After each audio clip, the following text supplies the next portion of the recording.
ದಯಮಾಡಿ ವಿಡಿಯೋ ಮಾಡ್ಕೊಳ್ಳಿ, ಅರ್ಥ ಆಯ್ತಾ?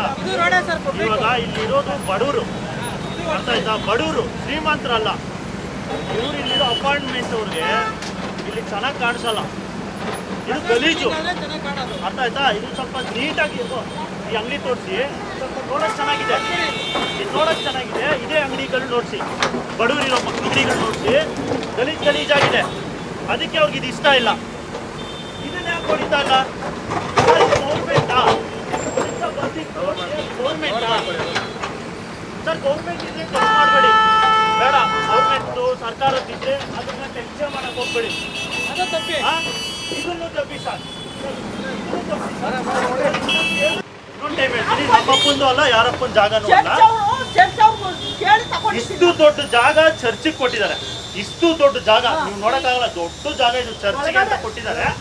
ಆ ಕಡೆ ಹಿಂದೂವರು ಕೂಡ ಒಂದು ಎಣ ಹಾಕಕ್ಕಾಗಲ್ಲ, ಅಷ್ಟು ಕೊಟ್ಟಿದ್ದಾರೆ ಬಿಡಿ. ನಾವಿಲ್ಲಿ ಪಕ್ಕದಲ್ಲಿ ಒಂದು ಚಿಕ್ಕದಾಗಿ ಪೆಟ್ಟಿ ಅಂಗಡಿ ಹಾಕೊಂಡಿದೀವಿ ನೋಡಿ, ತೋರಿಸ್ಬಿಡಿ. ಚಿಕ್ಕದಾಗಿ ಒಂದು ಪೆಟ್ಟಿ ಅಂಗಡಿ ಹಾಕೊಂಡಿದೀವಿ ಅಷ್ಟೇ. ಏನಾದ್ರೂ ರೋಡ್ಗಾಗ್ಲಿ ಪಬ್ಲಿಕ್ಗಾಗಿ ಅಡ್ಡ ಇದೆಯಾ ನೋಡಿ. ಹೌದು, ಫಸ್ಟ್ ಆಫ್ ಆಲ್